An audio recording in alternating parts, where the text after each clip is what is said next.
¿Tiene a veces la sensación de que el mundo podría acabarse? Si es así, no está solo. Durante siglos la gente ha intentado predecir el apocalipsis. El 1 de febrero de 1524, el 19 de mayo de 1910 o el 21 de diciembre de 2012 han sido fechas clave para el fin del mundo. O siempre nos hemos librado por los pelos o Nostradamus, los testigos de Jehová y miles de seguidores de la teoría del catastrofismo se equivocaron. Pero, ¿y si no se equivocaron? ¿Y si su predicción era correcta pero calcularon mal? Watson, I'm beginning to see the plan. Yo diría que vamos camino de la desaparición. La humanidad está cometiendo claramente un ecocidio.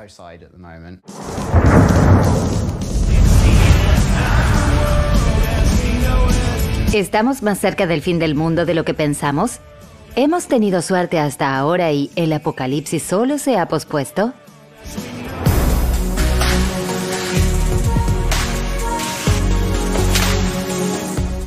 El fin del mundo ha causado incertidumbre a lo largo de la historia. Se ha predicho al menos 200 veces en los últimos 2000 años. En promedio, eso hace una predicción apocalíptica cada 10 años. Es cierto, se han anunciado muchos apocalipsis y no se han cumplido. Y al día siguiente ya no le interesa a nadie. La creencia en el fin del mundo es bastante persistente, al menos en el mundo cristiano. ¿A qué se debe? Tiene que ver con la historia del cristianismo. Apocalipsis significa inicialmente revelación. El origen teológico está en el Nuevo Testamento, en el último libro, en el Apocalipsis de San Juan. Las primeras iglesias cristianas primitivas esperaban el fin a cada momento. A partir de entonces, las profecías se acumularon hasta los tiempos modernos. Hacer una predicción se consideraba prestigioso en la Edad Media. Todos se unieron a la causa de la fecha final, incluidos los científicos. Se aferraban a ello porque eran creyentes devotos. Isaac Newton utilizó la profecía bíblica para predecir cuándo sería el fin del mundo. ¿Cuánto tiempo predijo? 350 años. Su teoría de la gravedad se confirmó. Esperemos que se equivocara sobre el fin del mundo. Conocer una fecha exacta era importante, porque así los creyentes podían prepararse para el juicio final. Ellos lo esperaban con alegría, aunque el fin de los tiempos sea desagradable, en el fondo es positivo, porque como cristiano creyente vas al paraíso.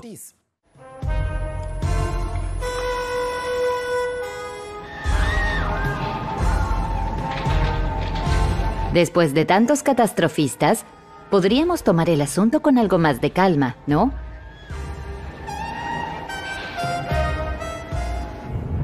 Porque incluso a estos los podemos ver llegar. Las agencias espaciales observan 2.270 objetos potencialmente peligrosos. Con un mes de antelación, sabemos cuándo se acercan a la Tierra cometas y asteroides.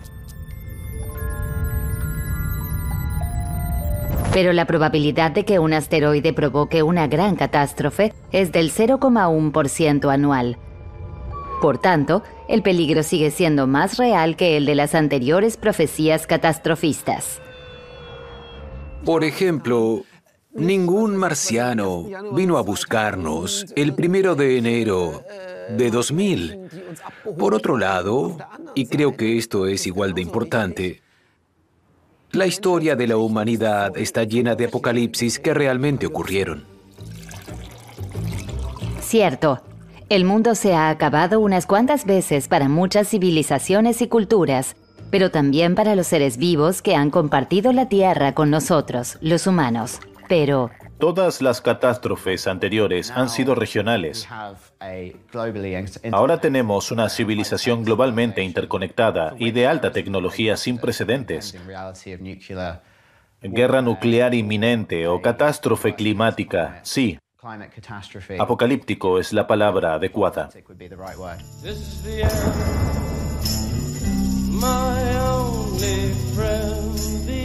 De hecho, el apocalipsis está más omnipresente que nunca. La amenaza de una guerra nuclear o de una catástrofe climática asusta a la gente, que reacciona de formas muy diferentes.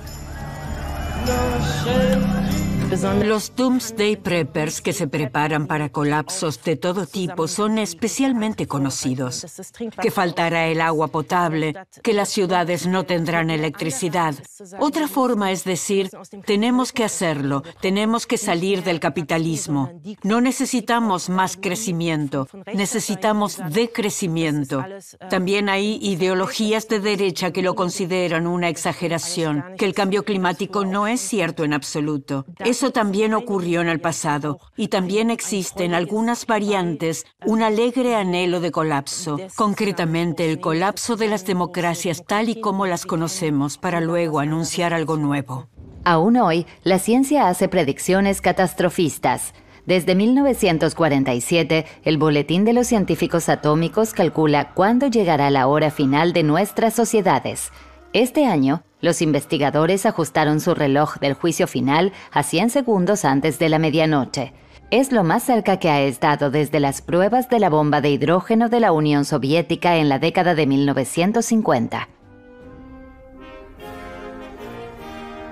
A diferencia de entonces, ahora no solo influye la amenaza nuclear, sino también el cambio climático, la extinción de especies o los peligros que plantea la inteligencia artificial, por ejemplo, con su uso en sistemas de armas autónomas y en la ciberdelincuencia.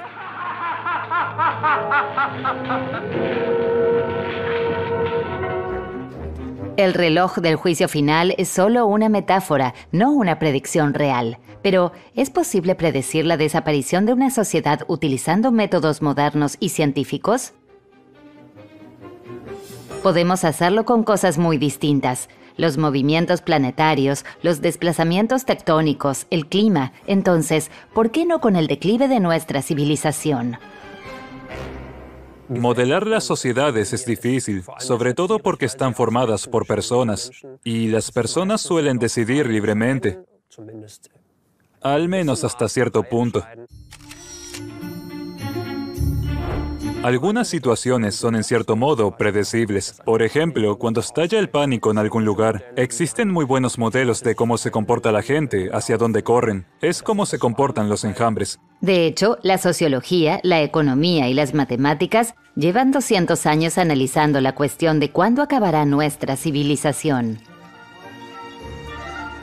En 2014 apareció por fin un modelo que causó especial revuelo, el modelo HANDI, abreviatura de dinámica humana y natural.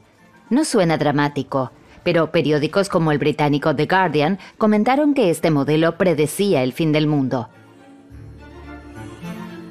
Porque en el periódico aparece una colección de fórmulas. El colapso total y irreversible de tipo N, la caída completa de una civilización.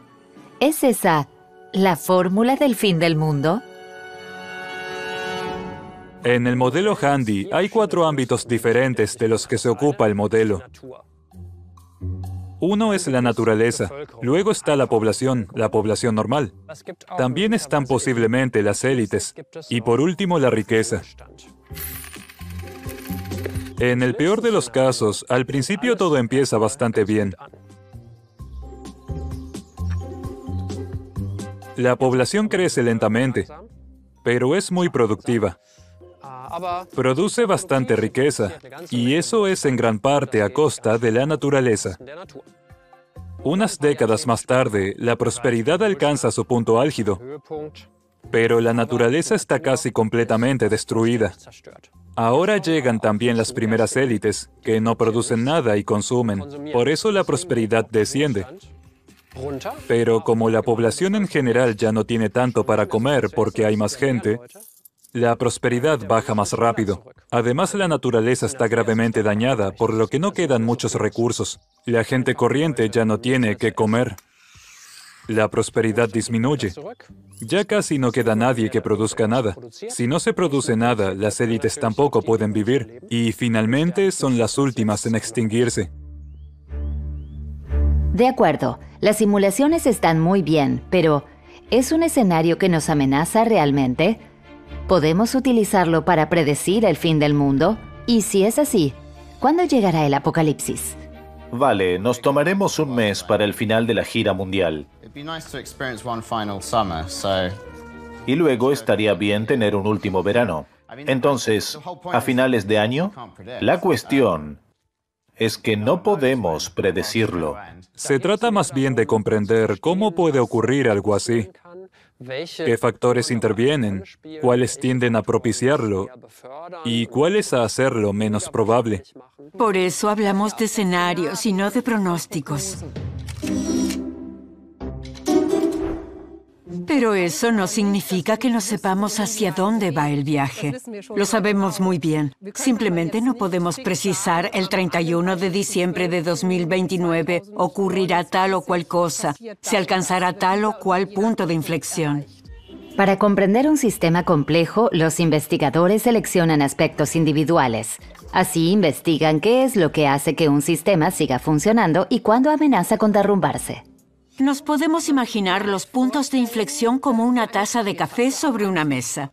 La empujan un poco más hacia el borde. Llega un momento en que está tan cerca del borde que basta un empujoncito y se cae.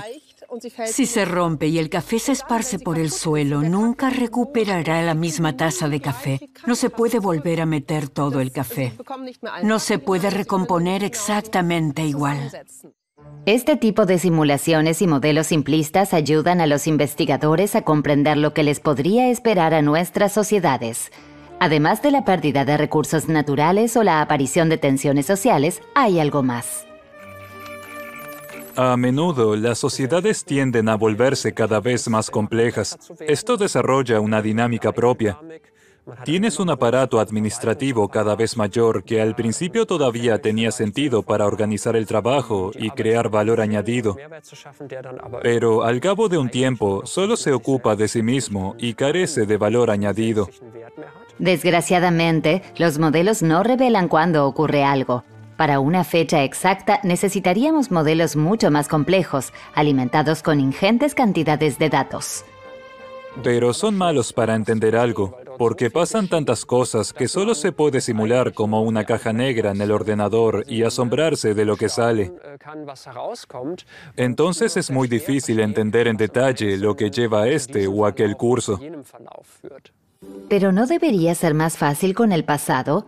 Porque es completo y aporta muchos datos. Quizá la historia nos diga algo sobre el calendario de los cataclismos. ¿Hay una fecha de caducidad de las culturas?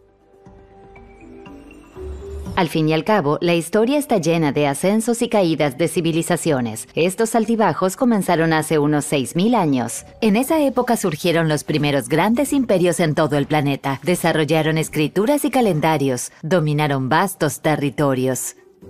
Construyeron poderosos monumentos como los babilonios, egipcios, griegos y romanos, y volvieron a desaparecer. Algunos casi sin dejar rastro, como los Anasazi en el suroeste de Estados Unidos o los nabateos en Jordania. El problema es que ninguno de estos declives se parece al otro. ¿Existe, no obstante, un patrón recurrente? Una de las explicaciones más modernas y actualmente populares de la fatalidad proviene del estadounidense Jared Diamond. Como biólogo, piensa el mundo de forma muy ecológica y por eso lo atribuye todo, en última instancia, a un mal comportamiento ecológico. La mala conducta ecológica con la que Diamond se refiere a la sobreexplotación de la naturaleza ha provocado la caída de varias culturas, entre ellas los mayas, los Anasazi, los Rapa Nui y los vikingos de Groenlandia. Echemos un vistazo más de cerca a estos últimos. Durante 5 siglos, los vikingos constituyeron la avanzadilla más noroccidental de Europa. Sin embargo, hacia 1500 desaparecieron por completo. Lo que quedó, establos, montones y montones de establos, porque según Diamond, los vikingos pusieron patas arriba el ecosistema de Groenlandia y talaron todos los bosques para dejar paso a la ganadería. El resultado, sin bosques, los vikingos se quedaron con el suelo erosionado, y sus vacas y ovejas se comieron lo que quedaba de hierba. Cuando a principios del siglo XV comenzó en Europa una pequeña glaciación, los vikingos no tenían madera ni para calentarse. Así que cometieron un suicidio ecológico, el ecocidio. El problema es la incapacidad de adaptación. Tomemos el ejemplo de los Inuit. Viven varios cientos de kilómetros más al norte, pero han adaptado perfectamente su modo de vida y su economía. Pero si yo, como vikingo groenlandés, no estoy dispuesto a comer caribú y sigo comiendo mi vaca, entonces todo se derrumba. Muchos investigadores consideran que la teoría del ecocidio es una especie de plano del colapso cultural, y funciona muy bien. Difícilmente podría haber un lugar más alejado geográfica, climática y culturalmente de Groenlandia que Rapa Nui, conocida en Europa como Isla de Pascua. Sin embargo, se dice que la desaparición de la cultura polinésica siguió el mismo patrón que a casi 11.000 kilómetros de distancia, en el hemisferio norte. Cuesta creerlo, pero la isla, en la que durante mucho tiempo no ha crecido ni un árbol, era una densa jungla entre los años 400 y 1200 después de Cristo. Una de las principales razones de este colapso fue la deforestación. Los habitantes de la isla estaban obsesionados con construir estas enormes cabezas de piedra. Igual que nosotros, estamos obsesionados con construir rascacielos.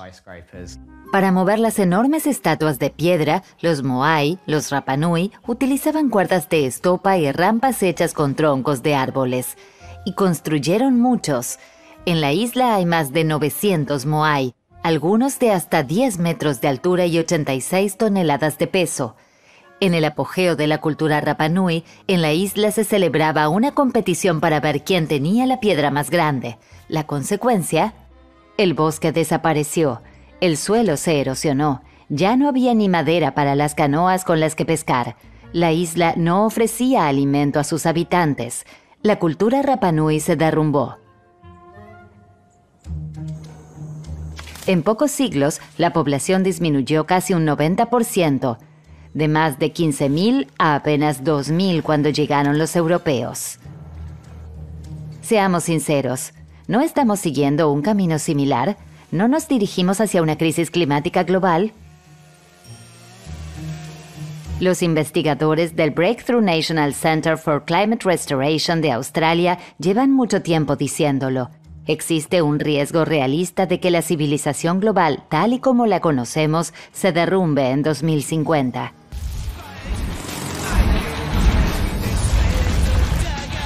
Si no reducimos las emisiones de CO2, la deforestación, etc., cada año se pierden en el mundo unos 13 millones de hectáreas de bosque, el equivalente al tamaño de Grecia.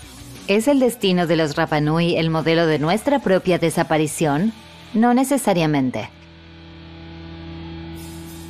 Se puede argumentar que la historia fue muy diferente.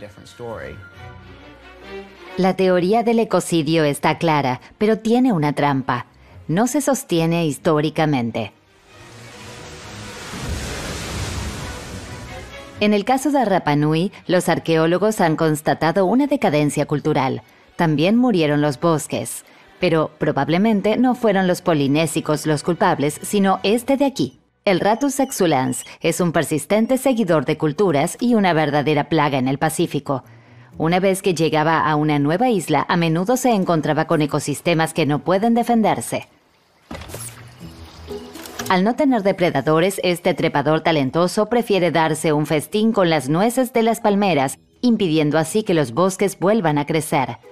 Además, la destrucción del bosque fue un desastre ecológico, pero para los Rapa Nui probablemente solo fue la mitad de malo y no la razón de su desaparición, pues al parecer practicaban una agricultura perfectamente adaptada al clima. Parece que a los habitantes de la isla de Pascua les fue bien durante mucho tiempo y los colonizadores europeos y los traficantes de esclavos provocaron el colapso.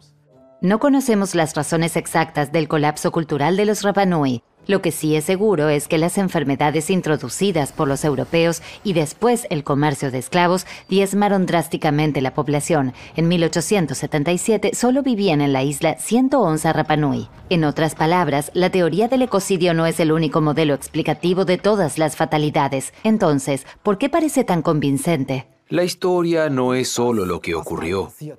Cada época cuenta su propia historia y al hacerlo se guía por lo que ocupa actualmente a esa época. Proyectamos nuestros propios debates sociales y temores sobre las culturas del pasado. Siempre se trata de cómo la gente interpreta lo que está ocurriendo como el fin de los tiempos. Cómo conectan los hechos y dicen, algo se está cociendo aquí. En ese sentido, siempre es una obra interpretativa de la sociedad, una obra narrativa. Es decir, cada época produjo su propia teoría del fin del mundo. A menudo se trataba de una crítica de sus respectivos presentes y utilizaban la historia como medio para alcanzar un fin. Por ejemplo, la teoría de la decadencia que se desarrolló a partir del siglo XVIII, según la cual las culturas antiguas como el Imperio Romano perecieron a causa de la decadencia moral y el afeminamiento moral. Las élites son decadentes. Como resultado, la antigua grandeza de nuestra nación se ha hundido en el fango y se ha desmoronado, y tenemos que luchar contra la decadencia para poder alzarnos hacia una nueva grandeza. Es la narrativa típica del fascismo. En el siglo XX surgieron las narrativas biologistas de la fatalidad. Oswald Spengler veía en las culturas organismos que florecen como flores y vuelven a desaparecer. Detrás estaba la comprensión de la evolución de la época. Al fin y al cabo, la idea es atractiva, que hay algo en las sociedades o civilizaciones que las hacen nacer y desaparecer. Estas teorías tampoco son completamente erróneas. Más bien, suelen ser unilaterales. Se centran en aspectos muy concretos, como las guerras, la pobreza, las enfermedades o el medio ambiente y el clima. ¿Existe, no obstante, algo parecido a un término medio? ¿Qué podemos aprender de la historia? El camino hacia la crisis pasa por muchos pequeños errores. Es la banalidad de lo estúpido. A menudo es una cuestión de éxito. Después de todo, tenemos éxito. Entonces el resto del mundo solo tiene que hacer lo mismo. ¿Por qué habría que cambiar las cosas? Esto también conduce a una cierta arrogancia. En algún momento la diferencia entre el mundo al que intenta aferrarse y el mundo que la rodea es tan grande que todo explota. Y entonces la sociedad está acabada. Así que habrá que entender las teorías catastrofistas menos como modelos universalmente válidos y más como señales de advertencia. Somos indiferentes al apocalipsis. Estamos hastiados en este sentido. Creo que por ahora necesitamos estas narrativas apocalípticas, pero no son suficientes. A diferencia de anteriores escenarios apocalípticos, esta vez las pruebas sobre el colapso climático provocado por el hombre son abrumadoras. La comunidad científica coincide en que nuestras sociedades están sometidas a una presión tan intensa que cambiarán radicalmente. Al mismo tiempo, nuestra sociedad se está dividiendo en dos: los que creen en la crisis climática y los que la niegan rotundamente. ¿Cómo puede ser? Los investigadores en psicología de la Universidad de Toronto identificaron una posible razón ya en 2011, la teoría del mundo justo. Según esto, vemos al mundo como un lugar justo en el que los buenos son recompensados y los malos castigados y, por supuesto, nosotros somos los buenos. Por lo tanto, en un apocalipsis nos vemos del lado de los supervivientes. Si esta certeza se tambalea, primero reaccionamos a la defensiva. En un estudio publicado en 2011 por la Universidad de California, los psicólogos confrontaron a los sujetos de prueba con hechos sobre el cambio climático. Estos se presentaron como llamamientos a cambiar su forma de vida. El resultado, las personas se bloquearon. Cuanto más llenos de miedo estaban los llamamientos, mayor era el bloqueo. Pero si las malas noticias se combinaban con sugerencias de soluciones, las personas se mostraban mucho más receptivas. Otra razón por la que nos resulta difícil comprender el cambio climático provocado por el hombre se debe a la forma en que aprendemos de los errores. Nuestro principio básico de aprendizaje de causa y efecto llega a sus límites. Normalmente aprendemos de tal forma que ponemos la mano en la cocina caliente y nos quemamos la mano en el mismo momento. La crisis climática funciona de otra forma. Hay una brecha temporal entre la causa y el efecto. Yo puse la mano en la placa caliente hace 10 años y hoy mi vecino siente la quemadura en su mano. Esto significa, donde el mundo sigue siendo perfecto para algunos, ya está desapareciendo para otros. Y no podemos decir con exactitud cuándo golpeará a quién. ¿Y ahora? La incertidumbre sobre el momento no puede ser una excusa para no hacer nada. En todo caso, debe alarmarnos aún más, porque podría ser muy pronto. Nadie sabe cuándo se acabará el mundo. Lo único que está claro es que nos hemos convertido en nuestro mayor peligro.